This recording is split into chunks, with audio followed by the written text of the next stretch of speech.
Hello and welcome to today's video. I think it's video number 41. Yay! I'm chugging away at it here. It's getting to where it's getting easier to make sure I get them up, even if it's just like yesterday going blah. Yeah. But today's video, in the Shaytards, I didn't know what I was going to talk about until, a little while ago. I was watching today's Shaytards video, and they asked if we felt that families today are falling apart. And I do. I do very much.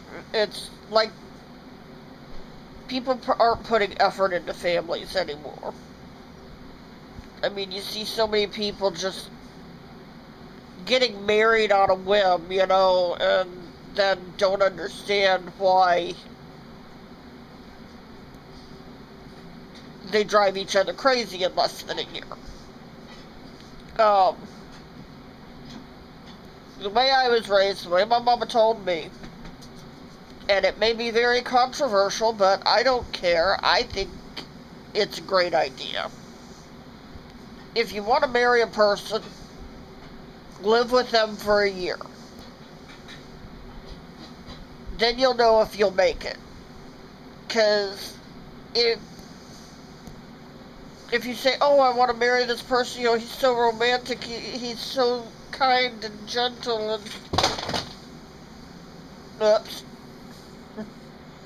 Anyway, and his farts don't stink, and he opens the door for me every time.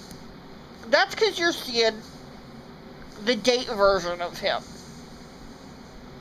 And yeah, while you're dating, while you're courting, he's gonna open the door for you. He's gonna hold the farts until after you're gone. He's gonna think every little thing you do is cute. Wait until you're living together.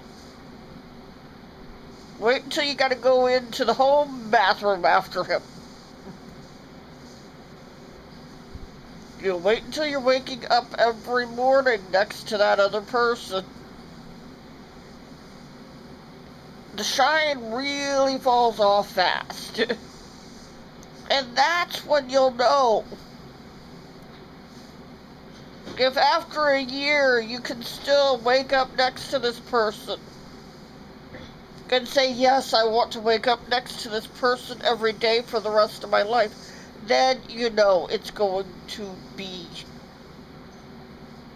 a stronger marriage. Even then, it's no guarantee.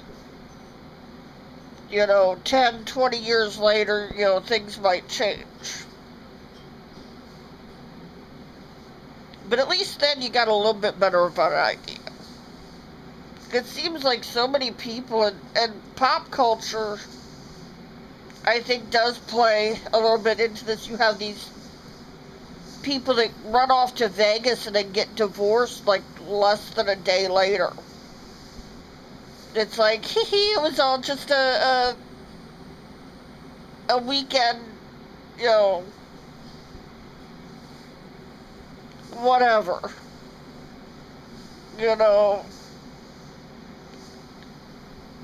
And I'm also one of the people that believe, no, you shouldn't wait until marriage to have sex. And that, too, is probably controversial. Yes, I think you shouldn't jump into bed with just anybody. You should only sleep with someone who is special to you, who you would consider spending the rest of your life with. But, the way I see it is, okay, if you're gonna buy a new car, you're gonna kick the tires, you're gonna take it out for a test drive, you're gonna see if that car is compatible with you. And that's only a 5-10 year commitment. When you're looking at a lifetime commitment, and yes, sex should not be the primary foundation of the relationship. But it is a big one. And things are not going to work out if you find out that what it takes to push your partner's buttons in the bed are something that you don't do or aren't comfortable doing and will not do. If you find out to get your partner to get his jollies, you got to dress like a clown and swan dive off the dresser, and you just aren't comfortable doing that. That's something you kind of need to know before going into this, Because, if you don't know these things, if you don't know that he'll use just any toothbrush, and you're very, very private with your toothbrush, if you find out there's no way you can get him to put the lid down, and that's just one of your pet peeves. If you find out that she always eats the peanut butter with her finger, and that just drives you crazy. It's a good thing if you would know about these things before making a lifetime commitment, because it's those little things that's going to chip away. And then,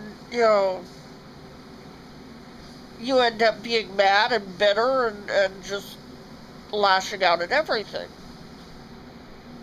It's better that you have full disclosure, I guess. And I don't know, I guess I'm just rambling on here.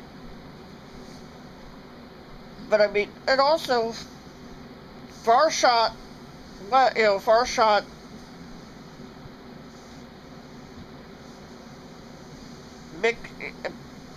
weddings and stuff, I can't think of what I'm trying to say now. I know what I want to say, but I can't work it out.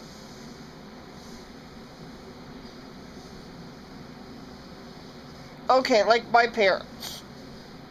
They were teenage bride and groom.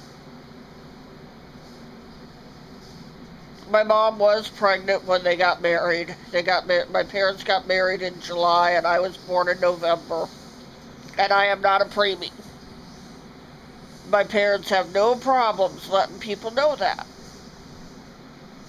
They did have to leave state. My dad was under 21. He was either 18 or I think he had just turned 19. Yeah. And my mom was 17. Which, yeah, okay, they were teenagers. But,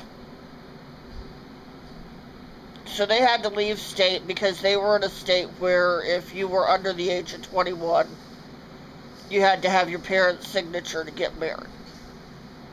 Well, my mom had her mother's signature. Her mother was all for it.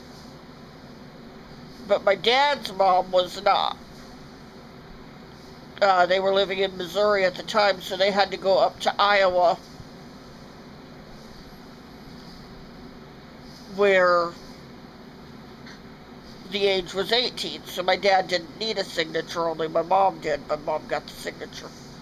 Anyway, even at that young of an age, facing that big of issues, my mom originally wasn't going to marry my dad. My dad told my mom when he found out she was pregnant that now she was pregnant, he had to marry her. And she darn near killed him.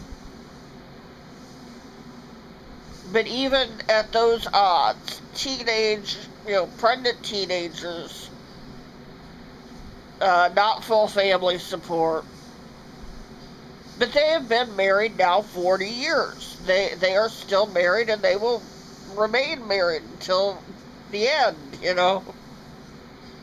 Yeah, things have gotten rough for them before. They had at one point discussed divorce, from what I understand. I could be wrong, but I think Mom said that, yeah, they had talked about it before. I don't know, like I said, I could be wrong. I do mistake things a lot now. But I know things have been hard on them. But they have pulled through. And we have a very close and very strong family because of pulling through, We don't give up. Anyway, I think I've rambled enough. I've gone in circular. I don't even know if I've answered the question. But that's your video for today. Bye.